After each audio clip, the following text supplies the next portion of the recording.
ఆయన రెస్పాండ్ చూద్దాం. రామచంద్ర నాయక్ గారు, రామచంద్ర నాయక్ గారు నమస్తే. నమస్కారం అమ్మా. ఎస్, మీరు చూసారు కదా ఇక్కడ లోగో గురించి కానీ పాట విషయంలో కానీ, అంటే మీటింగ్ లో ఏం నిర్ణయించారండి? చార్మినార్ కాకతీయ కళాతోరణం తీస్తున్నారు అంటున్నారు. ఒకటమ్మా, తెలంగాణ అస్తిత్వాన్ని చూపించాలంటే ప్రతిబింబించే విధంగా ఉండాలనేది మా సంకల్పం, ప్రజల సంకల్పం. ఇప్పుడు చార్మినార్ కాకతీయ తోరణాలు అనేది రాచరికపు ఆనవాళ్ళు. అందులో ప్రజల కంట్రిబ్యూషన్. కాకతీయులు మరి మంచి చేస్తే కాకతీయుల మంచితనాన్ని తీసుకుందాం, కానీ ఆ చిహ్నాలు మనకు అవసరం లేదు. అదేవిధంగా నిజాం తెలంగాణలో నిజాం కొనసాగించిన మరి ప్రజా వ్యతిరేక విధానాలకు ఆ రోజు మరి రజాకార్ల పోరాటం జరిగింది, రజాకార్ల వ్యతిరేకంగా పోరాటం జరిగింది తెలంగాణలో. అదేవిధంగా తర్వాత మనం 69లో మొదటి దశ తెలంగాణ ఉద్యమం, తర్వాత మలి దశ ఉద్యమం, విద్యార్థులు, మేధావులు, అన్ని సంఘాలు, కుల సంఘాలు, ఉద్యోగ సంఘాలు అందరూ పాల్గొంటూ వచ్చిన తెలంగాణను నేనే తెచ్చుకున్నా, నేనే దీన్ని మొత్తం అంటే మన ఒక రాచరిక వ్యవస్థ లాగా నియంత్రణ పాలన సాగిస్తా. మీరు మీటింగ్ లో ఉన్నారు కదా రామచంద్ర నాయక్ గారు, ఈ విషయంపై భేదాభిప్రాయాలు వస్తున్నాయి అన్నది మీ దృష్టికి వచ్చిందా? అంటే పాట విషయంలో కీర్వాణి చెప్పడంపై తెలంగాణ కళాకారులు బాధపడుతున్నారన్న విషయం కానీ. ఒకటి తెలంగాణ కళాకారులను ఇక్కడ అవమానించే విధంగా ఏది లేదు. ఎందుకంటే ఇప్పుడు అందశ్రీ గారు దీనికి బాధ్యత తీసుకున్నాడు. అందశ్రీ గారి పాటకు ఎవరు కరెక్ట్ మ్యూజిక్ ఇవ్వగలుగుతారు అనేది అందశ్రీ గారి నిర్ణయం, అది ప్రభుత్వ నిర్ణయం కాదు. అందశ్రీ గారు కవిగా తన పాటకు ప్రాణం పోసే మ్యూజిక్ డైరెక్టర్ అనేది ఆయన డిసైడ్ చేసుకుంటున్నానికి ప్రభుత్వానికి సంబంధం లేదు. రెండవది, ఇక్కడి వాళ్ళు మేం ప్రాణం పోస్తాం, ఇక్కడి వాళ్ళు మాకన్నా ఎక్కువ ఆయన ఏం వేయగలరు దీంట్లో అని అంటున్నారు ఇక్కడి కళాకారులు. చూడండి అమ్మా, ఇలాంటి దగ్గర కాదు మనం కొట్టడాల్సింది. కేసీఆర్ ఇక్కడ చేసిన ఆర్థిక దోపిడీ మీద పోరాడాలి. కేసీఆర్ చేసిన దోపిడీ చూస్తూ కూడా ఆర్థిక విధ్వంసం సృష్టిస్తుంటే కూడా 10 సంవత్సరాల్లో మరి చూసి కూడా కవులు అందరూ కళాకారులందరూ ఆహా ఓహో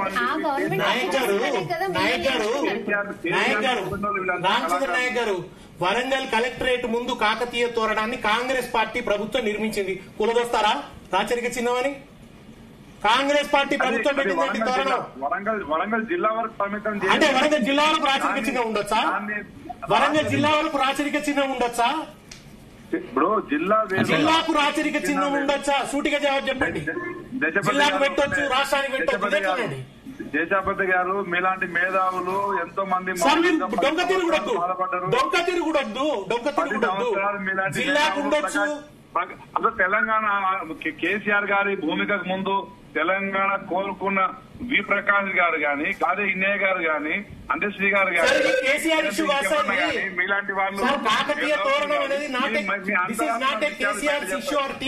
ఒక టీఆర్ఎస్ కేసీఆర్ సమయం ఇష్యూ కాదండి. కాకతీయ తోరణం, కాకతీయులు అనేది తెలంగాణ అస్తిత్వంలో భాగం అండి.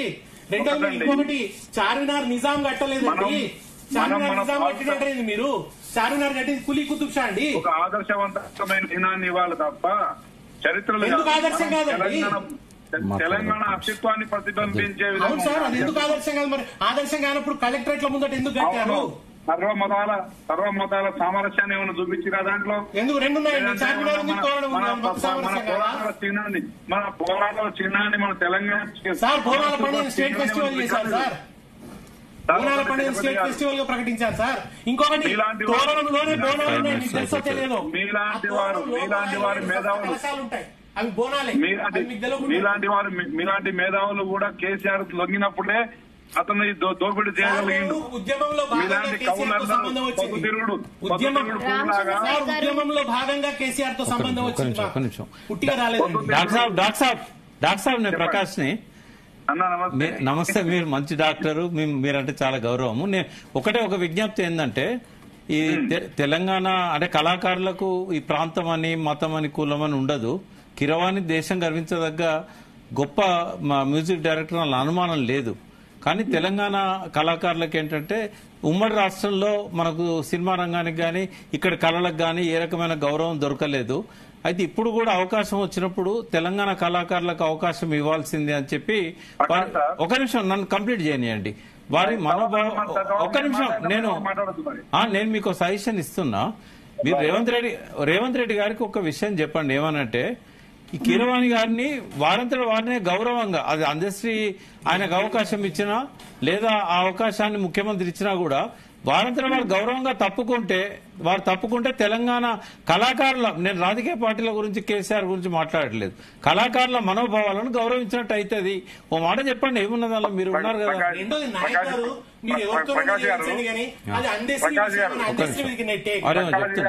చెప్పండి మీరు మాట్లాడినప్పుడు నేను ఎట్లయితే సైలెంట్ ఉన్నానో కొంచెం దశపతి గారు మంచి మాట కాదు కొంచెం సైలెంట్ ఉన్నాను ఉంటారు. చెప్పండి దయచేసి. ఒకటి, తెలంగాణలో కాంట్రాక్ట్లు ఎవరికి ఇచ్చిర్రు కేసీఆర్ ప్రభుత్వంలో?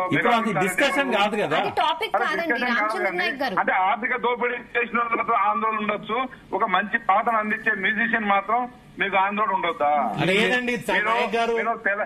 తెలంగాణ ఇప్పుడు ఒక నిమిషం సార్, తెలంగాణ సాధించేంత వరకేమో ఆంధ్రుడు మీకు శత్రువు. తెలంగాణ ఏర్పడ్డ మరుక్షణం మున్సిపాలిటీ ఎలక్షన్ రాగానే వాళ్ళు కాలికి ముళ్ళు కూస్తే పంటితో నోటుతో తీస్తాను చెప్పండి. అంటే అప్పుడు తెలంగాణను అవమానించినట్టు కాదా? తెలంగాణ ప్రజలు వేరు, తెలంగాణ కళాకారులు వేరా? తెలంగాణ ప్రజల ఆత్మాభిమానాన్ని తాకట్టు పెట్టింది చేయించండి సార్. కానీ అది అందశ్రీ నిర్ణయం ఆయన మీద కింద నెట్టేస్తున్నారండి. చేయించొచ్చని మీరే చెప్తున్నారు. మా నిర్ణయం అండి, ప్రభుత్వ నిర్ణయం అండి, ముఖ్యమంత్రి కాదని అందశ్రీ నిర్ణయం మాకు సంబంధం లేదని చెప్పారు కదండి రామచంద్ర నాయక్ గారు. అది అవుతుంది అధికార గీతం, నిర్ణయిస్తుంది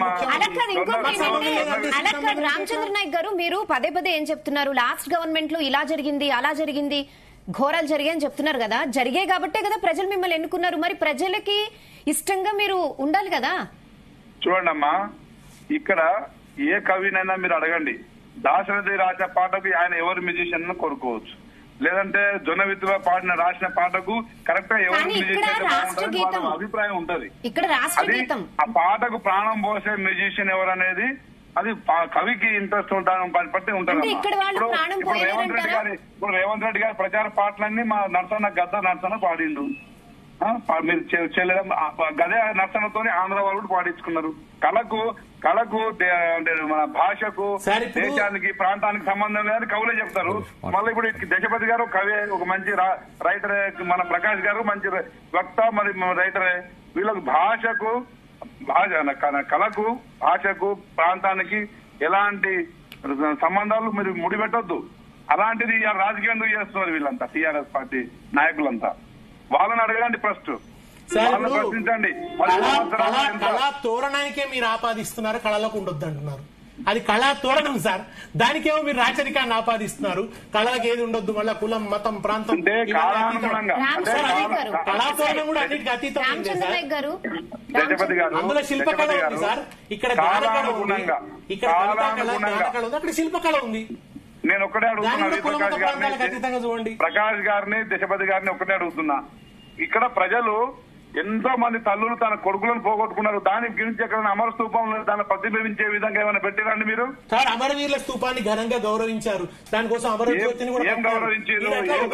పోటీ పెట్టకండి, పోటీ పెట్టనక్కర్లేదు. ఒకటి లోగోలో ఇది బాగుంటుంది అనుకున్నారు, దానికోసం అమరజ్యోతి కట్టి అమరవీరుల స్తూపానికి ప్రతి ఊరూరా కట్టిరండి. మీరు కట్టలేదండి అప్పుడు. రేవంత్ రెడ్డి కాంగ్రెస్ ప్రభుత్వం ఆవిష్కరించలేదు.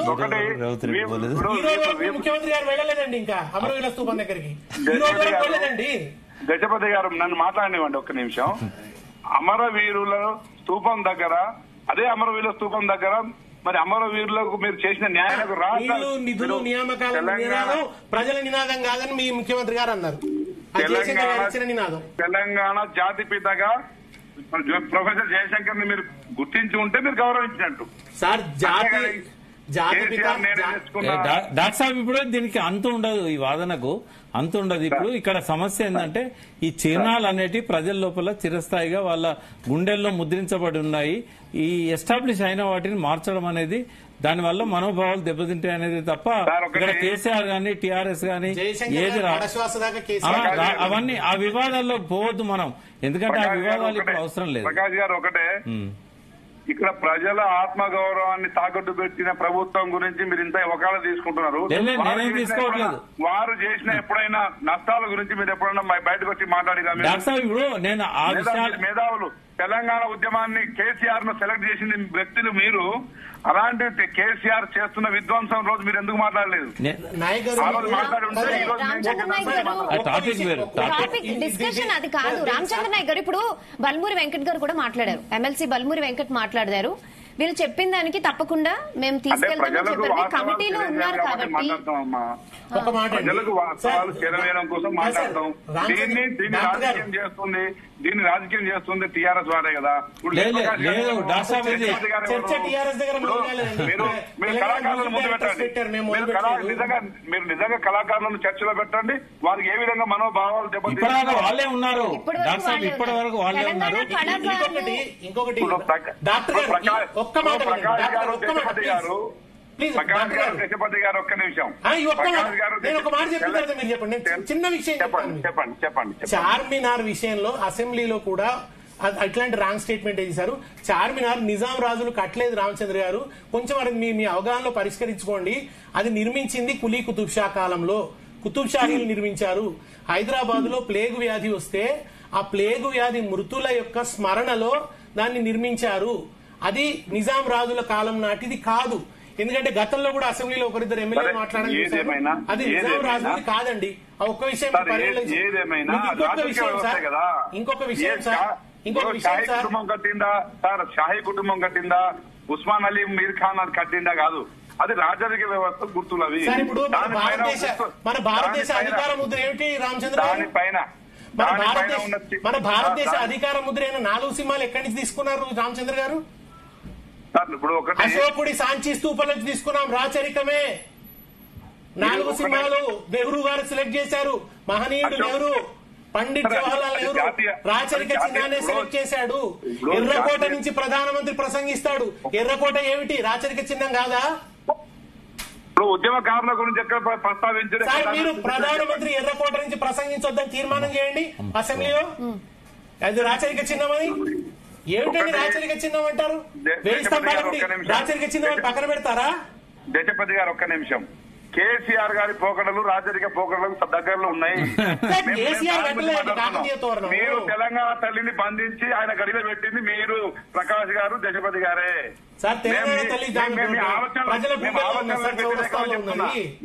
మీ ఆలోచనలకు వ్యతిరేకం అని చెప్తున్నా, మీ ఆలోచనలకు వ్యతిరేకం అని చెప్తున్నాం తప్ప మేము రాజరికం దానికి వ్యతిరేకం కాదు, లేకపోతే జరిగిన వ్యతిరేకం కాదు, చరిత్ర డాక్టర్ గారు మీరు కొత్తగా శాసనసభ్యులైన్లు చాలా విషయాలు ఇంకా తెలుసుకోవాలి, సమయస్ఫూర్తి. తర్వాత మీరు ఆ కమిటీలో ఉన్నారు కాబట్టి తెలంగాణ మనోభావాలు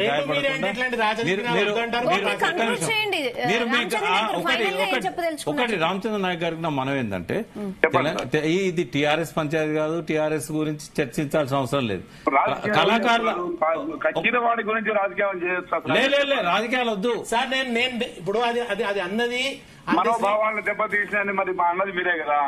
కీరవాణి గారిని మ్యూజిషియన్ గా పెడితే, మ్యూజిక్ డైరెక్టర్ గా పెట్టినందుకు ఒక టాలెంట్ ఉన్న సంగీత విద్వాంసుని ఎక్కడి నుంచి, బయట నుంచి, నార్త్ నుంచి కూడా తేవచ్చు. అది ఇప్పుడు అది నేను మొదలుపెట్టిన చర్చ కాదు, ప్రకాష్ గారు మొదలుపెట్టిన చర్చ కాదు. అది అందశ్రీ గారు ఎవరితోనో ఫోన్ లో మాట్లాడుతుంటే ఆ వ్యక్తి మధ్య చర్చగా, వాళ్ళ మధ్య చర్చగా అది మొదలైంది. సరే, మీరు మ్యూజిక్ చేయించడం అది పక్కన పెడితే సార్, ఆ పాటలో కాకతీయుల గురించి ప్రస్తావన తీసేయకండి, ఆ పాటలో రుద్రమదేవి ప్రస్తావన తీసేయకండి. ఉంటది, పోతన్న ఉంటది, అందరూ ఉంటారు సార్. మరి రాచరికం ఉండదు అంటున్నారు, అది నా భయం. పాటను మార్చలే రుద్రమ రాచరికం అయితే సార్ మరి చీనం మార్చారు కానీ పాటను మార్చలేదు. ఓకే, ఫైనల్ గా రామచంద్ర నాయక్ గారు ఇప్పుడు మేధావులు కొన్ని సజెషన్స్ చేస్తున్నారు, దాన్ని మీరు యాక్సెప్ట్ చేస్తారా? గవర్నమెంట్ దగ్గర తీసుకెళ్తారా? యాక్సెప్ట్ చేయాలి తప్పకుండా. మేము దాన్ని అంటే మేము తప్పకుండా చర్చలో పెడతాం. థ్యాంక్ యూ రామచంద్ర గారు. దయచేసి ఏంటంటే ఇంకో కొత్తగా చేర్చండి, పర్వాలేదు. మీరు స్తూపం చేరుస్తారా, ఇంకేమేం చిహ్నాలు దాంట్లో చేరుస్తారో చేర్చండి. కానీ ఉన్న కాకతీయ తోరణాన్ని, చార్మినార్ను అవమానిస్తూ తీసేయడం మీకే మంచిది కాదు. క్వశ్చన్ ఆఫ్ దేశభక్తి శ్రీనివాస్ సార్, రేపటి నుంచి నన్ను ఏమన్నారు, మీరు ఒక సామాజిక వర్గాన్ని హట్ చేసినట్టు అవుతుంది, కొంత చరిత్రను ప్రేమించడం మీరు హట్ చేసినట్టు అవుతుంది. సార్ మిమ్మల్ని చివరిగా ఒక క్వశ్చన్ అడుగుతా, దయచేసి చెప్పండి. కేసీఆర్ గారి పాలనలో నేను కూడా తెలంగాణ రావాలని కోరుకున్న ఒక మన విద్యావేత్తలే కదా, డాక్టర్లందరం కలిసి మీ సకల జనుల సమ్మెలో మేము కూడా పాల్గొనాలనే కదా. చెప్పండి. 10 సంవత్సరాల్లో విద్యార్థులను ఎంతవరకు పట్టించుకున్నాడు, వారి ఆలోచన విధానాలు ఏ విధంగా పోయినాయి, అందుకే కదా ప్రజలు ఇప్పుడు ఆయన పక్క పెట్టింది. 2014లో మిమ్మల్ని పక్క పెట్టారు, 2018లో మిమ్మల్ని పక్క పెట్టారు, 2024 వచ్చేసరికి కేసీఆర్ పక్కకు పెట్టారు, పక్కన పెడుతున్నారు, సింహాసనం ఎక్కిస్తున్నారు. నన్ను క్వశ్చన్ పూర్తి కానివ్వండి దయచేసి. నేనేమంటానంటే సార్, అందరూ కొట్టాడి తెచ్చిన తెలంగాణను నేను చావు నోటి దాకపోయి తెచ్చిన అనే మాట ఆయన ఎన్నోసార్లు వాడిండు. అట్లాంటి వాడకుండా ఆయన నిజంగా మంచి అవకాశం ఇచ్చారు. ప్రజలు అంత మెజారిటీ ఇచ్చిన 85 సీట్లు ఇస్తే దాన్ని 100-105 తీసుకుపోయిండు. మన అంతా తీసుకుపోయిన వ్యక్తి ఆయన ఏ నిర్ణయాలు తీసుకున్నా ప్రజల పక్షాన ఉండాల్సి ఉండే. కానీ ఆయన కుటుంబ పక్షాన ఎక్కువ చేసిండు, మిమ్మల్ని అందరినీ ఆగం చేసిండు, మమ్మల్ని అందరినీ ఆగం చేసిండు. ఇప్పుడు డాక్టర్ సాబ్ గారు సందర్భం కాదు, ఇప్పుడు మనం కరెక్టే మీరు చెప్పేటి కొన్ని ఉండొచ్చు కానీ సందర్భం కాదు. అందుకే ఇప్పుడు మళ్ళీ ప్రభుత్వం మారింది, మీరున్నారు, అందుకే ప్రజలు మిమ్మల్ని అడుగుతున్నారు, దాన్ని మీరు కన్సిడర్ చేయాలి. ప్రజలకు మేము ఏం చేయబోతున్నాం అనేది ఇక్కడ నుంచే మేము ప్రజలకు చూపించుకుంటూ చేయాలనే ఒక నిర్ణయంతో మా ముఖ్యమంత్రి గారు ముందుకు పోతా ఉన్నారు. సహకరించండి, ప్రతిదానికి రాజకీయం చేయకని చెప్పండి. థ్యాంక్ యూ రామచంద్ర నాయక్ గారు, దేశపతి శ్రీనివాస్ గారు, థ్యాంక్ యూ ప్రకాష్ గారు. సో మొత్తానికి చార్మినార్ కాకతీయ కళాతోరణం రాచరికానికి ప్రతీకలు అంటున్నారు సీఎం రేవంత్. బట్ మేధావులేమో ఇవి కల్చర్ లో